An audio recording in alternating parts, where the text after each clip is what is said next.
El Señor esté con ustedes. Y con tu espíritu. Del Santo Evangelio según San Marcos. Gloria a ti, Señor. En aquel tiempo, cuando salía Jesús al camino, se le acercó, corriendo un hombre, se arrodilló ante él y le preguntó: Maestro bueno, ¿qué debo de hacer para alcanzar la vida eterna?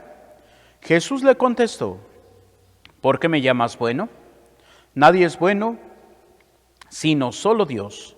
Ya sabes los mandamientos: no matarás, no cometerás adulterio, no robarás, no levantarás falso testimonio, no cometerás fraudes, honrarás a tu padre y a tu madre. Entonces él le contestó: Maestro, todo esto lo he cumplido desde muy joven. Jesús lo miró con amor y le dijo: solo una cosa te falta. Ve y vende lo que tienes, da el dinero a los pobres y así tendrás un tesoro en el reino de los cielos. Después, ven y sígueme. Pero al oír estas palabras, el hombre se entristeció y se fue apesadumbrado porque tenía muchos bienes. Jesús, mirando a su alrededor, le dijo entonces a sus discípulos: qué difícil le va a ser a los ricos entrar en el reino de Dios. Los discípulos se sorprendieron ante estas palabras, pero Jesús insistió: hijitos, qué difícil es para los que confían en las riquezas entrar en el reino de Dios. Más fácil es a un camello pasar por el ojo de una aguja que un rico entre en el reino de Dios. Ellos se asombraron todavía más y comentaban entre sí: entonces, ¿quién puede salvarse? Jesús, mirándolos fijamente, les dijo: es imposible para los hombres, mas no para Dios. Para Dios todo es posible. Palabra del Señor. Gloria a ti, Señor Jesús. Nos sentamos brevemente. Queridos hermanos, el día de hoy nos encontramos con este pasaje en el capítulo 10 para el Evangelio de San Mateo. Es el capítulo 9, donde encontramos este pasaje del joven rico. Aquí solamente dice un hombre. Mateo pues hace esa aclaración de que es un joven rico. Y es ahí donde tenemos que empezar nuestra reflexión. ¿Por qué? Porque a veces podríamos preguntarnos: ¿qué es ser una persona rica? Y una persona rica es la que atesora. Y podrán decir: Padre, ¿cómo que una persona es rica la que atesora? Pues sí, no importa qué es lo que atesoremos. Podemos atesorar cosas pequeñas, podemos atesorar cosas grandes, podemos atesorar poquito, podemos atesorar grande. ¿Por qué? Porque, como dice el Señor también en el Evangelio, en donde está tu tesoro, ahí está tu corazón. Porque si la fórmula fuera de que los ricos no van a entrar en el reino de los cielos, pues ya ahí podríamos decir, como dice un viejo dicho, ya parió la abuela. ¿Por qué? Mateo era rico, Zaqueo era rico, los amigos de Jesús, la familia de Betania, eran ricos.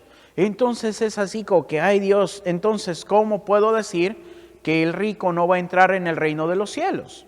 Bueno, porque también podemos descubrir que el Señor pues también está en favor de el conseguir bienes materiales, pero precisamente en el sentido de no buscar atesorarlos, sino utilizarlos como Dios nos pide que los utilicemos.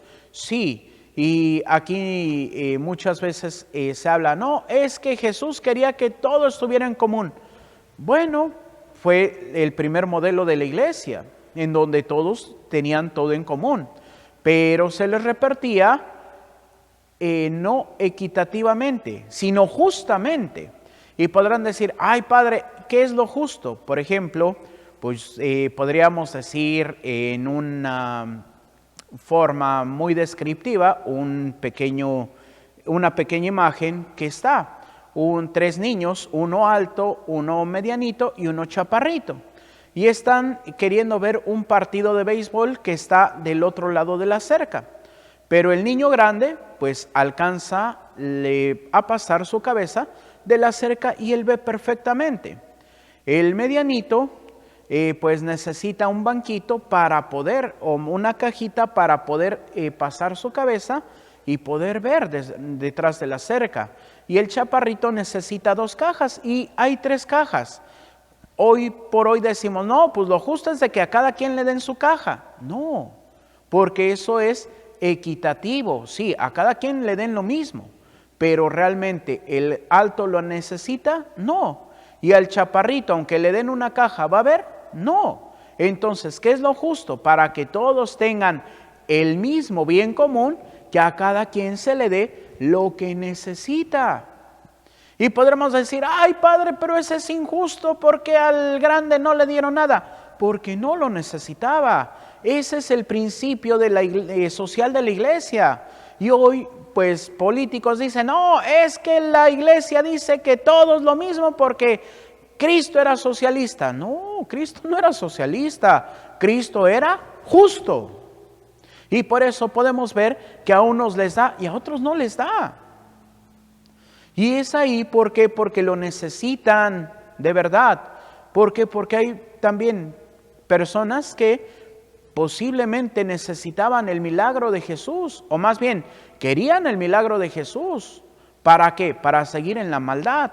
Es como un borrachito que está teniendo ya problemas del hígado porque pues ya se lo está cocinando con el alcohol que se toma.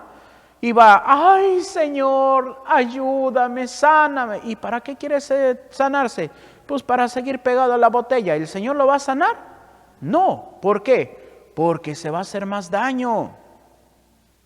Y es ahí donde a veces no comprendemos por qué el Señor no me da lo que quiero, sino me da lo que necesito. ¿Qué necesitaba este hombre? Desprenderse, desapegarse de todo lo que le impedía seguir al Señor. Por eso nos dice hasta el mismo Señor un poquito más adelante, cuando habla de las riquezas. Dice, un hombre no puede servir a Dios y al dinero, porque quedará bien con uno y mal con otro. Y hoy en este mundo realmente que no busca las cosas divinas, sino busca lo material. ¿Qué es lo que queremos? No, quiero mi celular de la mejor marca, y quiero mi ropa de marca, y quiero mi mejor carro, y quiero. ¿Y para qué? Si el día que nos moramos, ¿qué nos vamos a llevar? Nada. ¿Por qué? Porque ya como dice ahí un cantante popular, creo que es de Puerto Rico, que es Wilfrido Vargas, con ese viejo canto del mono, y dice, ¿para qué quieres dinero si a la tumba no te lo llevas? Entonces, ¿para qué peleamos tanto por los bienes materiales que hoy tenemos y mañana no tenemos? Todavía dijéramos, peleamos por estos bienes materiales que van a ser eternos. No, podríamos preguntar, ¿a cuánto se nos ha descompuesto el refrigerador, la lavadora, la estufa, la televisión, el celular, etcétera, etcétera, etcétera? Entonces, ni siquiera son bienes eternos. Y ahí estamos pegados a las cosas, y no estamos preveyendo los bienes del cielo. Y es ahí donde a veces pensamos, no, pero es que ya cuando esté viejito que me vaya a ir al encuentro con el Señor. No. Antes de esta misa, en la parroquia que presto servicios, pues resulta que me tocó unas exequias. ¿Cuántos años creen que tenía la persona? 23. ¿Y de qué murió? De un paro cardíaco. Así que uno cuando dice, no, pues 20 años, no, pues tiene toda la vida por delante. No, realmente no tenemos la vida por delante. Y es ahí donde nosotros tenemos que preguntarnos, ¿qué bienes estamos siguiendo? ¿Los bienes de la tierra o los bienes del cielo? Por eso el Señor dice algo muy interesante. Si quieres alcanzar la vida eterna, cumple los mandamientos. Ay, Padre, pero ¿cómo si a veces ya ni me acuerdo de los mandamientos? Pues vuelve a tu primer amor. Es ahí donde pues tenemos que buscar la santidad. Y por eso solamente nos da algunos: no matarás, no cometerás adulterio, no robarás, no levantarás falso testimonio, no cometerás fraudes, honrarás a tu padre y a tu madre. Que podemos resumirlos en: no matarás, no cometerás actos impuros, no robarás, no mentirás y honra a tu padre y a tu madre. 5 de los 10 mandamientos. ¿Por qué? Porque si cumplimos estos 5, que son a veces lo que nos podríamos decir nuestro coco, que no podemos vencer, si cumplimos estos vamos a cumplir los otros, que son más simples, por así decir. ¿Por qué? Porque hoy tenemos una mala costumbre, cosa que te preguntan y no quieres decir, ¿qué es lo que respondes? Una mentira. Y luego hasta nos justificamos: ay, Padre, pero fue una mentira chiquita. Pues sí, pero la mentira, como dice el capítulo 8 de San Juan, es fruto del padre y autor de la mentira, que es el demonio. Y hasta como dice el Señor, y yo no lo digo, lo dice el Señor, búsquenlo. Cuando dice: si no viven en la verdad, ustedes son hijos del diablo. ¿Y cuántas veces nosotros hemos sido más hijos del diablo que hijos de Dios? ¿Por qué? Porque nos empecinamos en nuestros pecados. Y es ahí donde nosotros no podemos salir adelante. Y por eso, en este sentido, no podemos buscar el reino de los cielos. Y por eso vivimos tristes. ¿Por qué? Porque no encontramos una esperanza, porque no encontramos, pues ahora sí que esa fe que necesitamos, pero porque le hemos dado la espalda a Dios. Hoy en el desayuno, Padre Rayito ponía un video en donde pues decía Monseñor Puente algo que lo dijo hace algún tiempo y ya me lo habían mandado, cuando decía que si han pasado 3 generaciones en tu familia y no hay un servidor, un sacerdote, una religiosa, es porque no vives una familia en santidad. Y yo lo podría resumir también cuando el día de nuestra ordenación el arzobispo emérito decía precisamente algo muy interesante cuando le preguntaban de cómo se formaban los sacerdotes. Y él dijo, no sé si se acuerde Monseñor Romo, pero a mí me quedan muy grabadas esas palabras, porque nosotros estábamos preparando las cosas de nuestra ordenación, nuestro cáliz, como se suele poner, y esperando la bendición del cáliz, la patena y los ornamentos. Y el señor arzobispo decía: los sacerdotes a veces se piensan que nacen 5 minutos antes de su ordenación en la sacristía, pero no. Los sacerdotes piensan que nacen en el seminario, pero no. ¿En dónde nacen las vocaciones? En familias santas. Pero hoy, pues ya para empezar, tenemos un gran problema. ¿Cuántos vivimos en familia? ¿Por qué? Porque hoy parece una reunión de personas que comparten una casa, porque nada de unidad, cada quien por su lado, haciendo lo que se le da la gana, etcétera, etcétera, etcétera. Pero ya no es una familia. Y es ahí donde nosotros tenemos que empezar a hacer la diferencia. Tenemos que regresar a la familia. Hoy cuántos papás, y esto me ha tocado escucharlo, de papás de que, oye papá, pues es que me quiero ir al convento. No, prefiero una prostituta que una monja. Pues ya desde ahí estamos mal.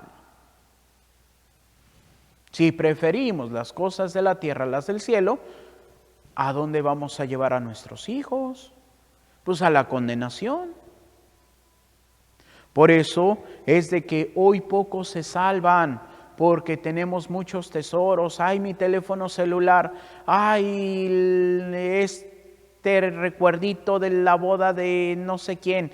Ay, es que esto y todo lo queremos atesorar. No, no es necesario. Nosotros tenemos que luchar día en día. ¿Para qué? Para que podamos vivir el plan de Dios.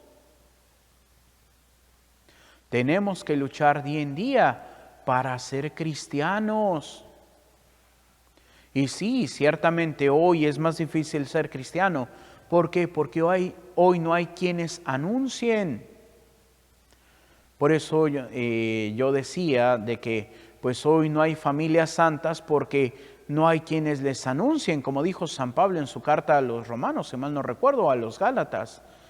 ¿Cómo podrán creer si no han recibido el mensaje? ¿Y cómo habrá quienes han recibido el mensaje si no hay quienes los formen? ¿Y cómo habrá quienes los formen si no son elegidos por el Señor? Y hoy cuántos hay elegidos, pero prefieren no escuchar la voz de Dios. Prefieren vivir en las sombras del pecado que en la gracia de Dios. Por eso hoy el mundo está como está. Por eso podemos ver, pues, lamentablemente, nada más prendiendo las noticias, abriendo el periódico, de que hubo un ataque armado aquí, es que un desaparecido, es que encontraron la fosa clandestina. Sí, ¿por qué es todo eso? Porque hemos sacado a Dios de nuestro corazón. El día que volvamos a tener a Dios en nuestro corazón, las cosas cambiarán. Pero necesitamos ahora sí que empezar a tomar partido por Dios. Hacer la divina voluntad, que a veces me va a costar, claro. ¿Por qué se fue ese hombre triste? Porque no pudo desprenderse de sus bienes. Pero ya casi el próximo 13 de junio celebramos a un santo franciscano, que es San Antonio de Padua, que pues murieron sus papás, se quedó con la herencia, agarró y él literalmente fue y vendió todo lo que tenía, agarró el dinero de la herencia de su hermana, la encargó ahí con unas monjas y él se fue al convento. Literalmente vendió todo, lo dio a los pobres. Y hoy es santo. ¿Por qué? Porque no encontró resistencia a Dios. Y hoy ¿cuántas veces le ponemos resistencia a Dios? Hoy ¿cuántas veces prefiero vivir el espíritu del mundo? Como decía la semana pasada San Tiago en su carta, vivimos pegados al mundo, pero no queremos vivir la unidad con Dios. Y esto estamos hablando de que ya pasaron 2000 años y seguimos en las mismas.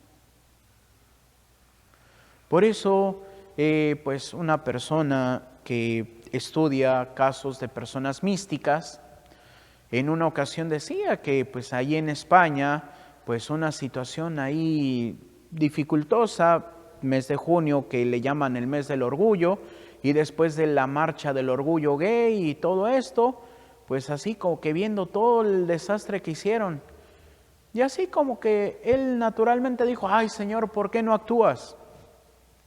Y pues una de las místicas agarra y le dice, no actúa el Señor porque dice que si ahorita actúa, el 99% de la sociedad se condenaría. Por eso prefiere que las cosas vayan escalando para que sufran, para que se salve el 75% de la población. Y podríamos decir en este sentido, pues bueno, prácticamente 3/4 de la población. ¿Y qué es lo que dice el Apocalipsis de cuántos se van a perder? 1/4. Y entonces, ¿qué es lo que esperamos para convertirnos? ¿Qué es lo que esperamos para acercarnos a Dios, que es amor? ¿Que tenemos pecados? No hay problema. Que es inclusive hasta el lema episcopal del Papa Francisco. Miserando atque eligendo.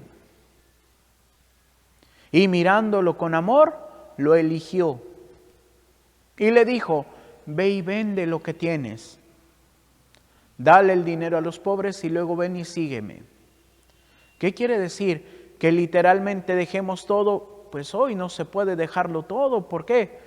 Porque pues, lamentablemente hoy tenemos que pagar, tenemos que hacer esto. Pero ¿qué significa? Desapégate de todo y lo que sea un problema para ti que sea de apego, regálalo. ¿Para qué? Para que puedas vivir en la libertad de los hijos de Dios.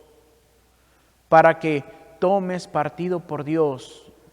Para que dejes de lado el dinero. ¿Por qué? Porque lamentablemente, ¿qué es lo que nos puede pasar? Pues el peine que está saliendo de estas monjas que dejaron la Iglesia Católica para unirse a la Iglesia Palmariana. ¿Por qué? Por el dinero. Y es ahí donde hoy Dios no atrae. Porque estamos cegados por luces artificiales. Los placeres, los gustos, etc. Y la verdadera luz que es Cristo, no la alcanzamos a ver. Por eso hay que apagar todas las luces para que encontremos la verdadera luz. Luchemos, hermanos, día en día por vivir esta entrega con Dios, por vivir realmente nuestra vida según el plan de amor y misericordia que el Señor quiere de nosotros. Que así sea para gloria de Dios Padre, Hijo y Espíritu Santo. Nos ponemos de pie para hacer nuestra oración de Padre Carlos de Foucault. Padre, me pongo en tus manos, haz de mí lo que quieras. Sea lo que sea, te doy las gracias. Estoy dispuesto a todo, lo acepto todo, con tal de que tu voluntad se cumpla en mí y en todas tus criaturas. No deseo más, Padre, te confío mi alma, te la doy con todo el amor de que soy capaz porque te amo, y necesito darme a ti, ponerme en tus manos, sin limitación, sin medida, con una confianza infinita porque tú, Señor, eres mi Padre. Amén. Y así continuamos con nuestra celebración.